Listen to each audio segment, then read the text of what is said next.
When I take my stand for human rights, I'm not mucking around. I don't care what they throw at me.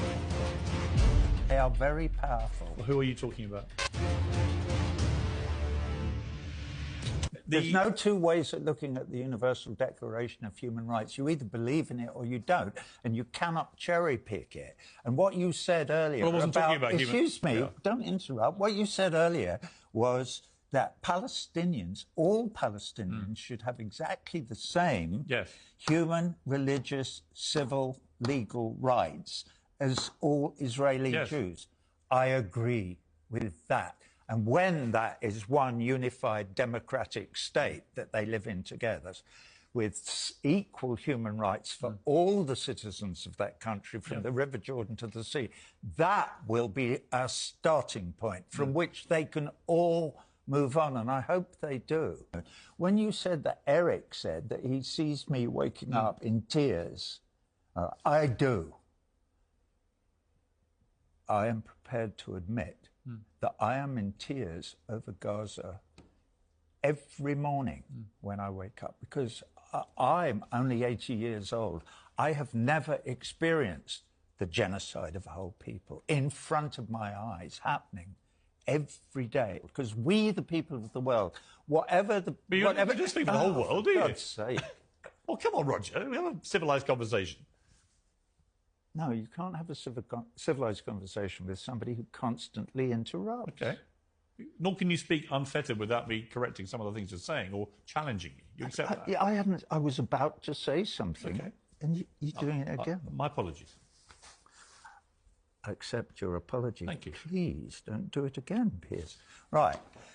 Most of the people of the world do not want the Israelis to continue in their inexorable course to the end of their extermination of the indigenous people of Palestine, and all the great work that the Grey Zone and Electronic Intifada people did in debunking all the filthy, disgusting lies that the Israelis told after October the 7th. Like what? About burning babies and women being raped, which were all completely... Actually, women were raped. No, they weren't. Yes, they were. Well, there's no evidence. It's been established by the United Nations. You can say anything that you want, but there's no evidence. Actually, there is extensive evidence. There is no evidence. Sexual assault and rape. Well, there is. OK, well, all right, now... Also, we know what Hamas broadcast on social media. Calm down. Roger, calm down.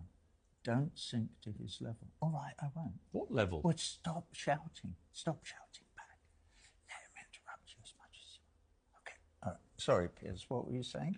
What you have to do now, Piers, is go and look through all the documentation that there is and all the video evidence that there is of those paramedic people lying about burned babies and rape and babies in ovens and all the atrocity stories that came out immediately after... Excuse me, I haven't finished. Immediately after October the 7th, that gave impetus to the idea somehow that to commit genocide on the people of Gaza would be a reasonable defence against all those atrocities, which is the story that you, among others, have tried to sell to your audience. No. Somebody invades your country, kicks all your people out of their homes, steals everything and is stealing all your land and occupies all your land for 75 years. You have an absolute right to armed resistance. Because excuse me,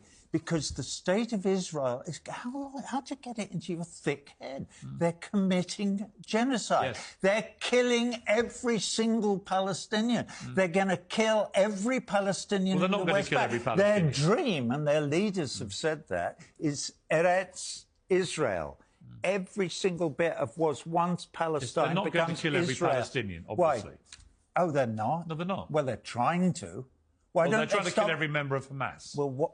I personally believe, as I know you do, that I think they have the response has been massively disproportionate. And way too many Palestinian civilians have died. And because the population is half under 18, it is absolutely outrageous now that so many young people have been killed. But that doesn't change the fact that 364 Israeli civilians They said, and other nationalities were killed that day at a music festival. My camera? And when Bono sings a song about them and pays a tribute to them, you attack him. They said to me, don't raise your voice. You know what he's like. And I said, yeah, I do. What am I like? See, he's like that. All right. This is a complete false equivalence. I'm not making a false equivalence. He's interrupting again. Who are you talking to? I'm talking to the camera. The oppressor, the State of Israel, is committing genocide on a whole people, okay?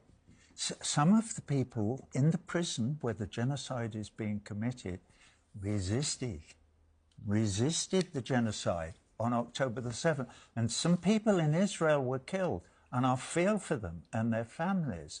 But let's not forget where all this started. It started in May. I believe it was May. May even have been the 15th of May, 1948, at the Nakba. It's one set of people trying to steal a whole land from another set of people. Hopefully there will be truth and reconciliation sessions between the oppressors and the oppressed, between the torturers and the tortured. The oppressors and the torturers are the State of Israel. The oppressed and the tortured are the people of Palestine.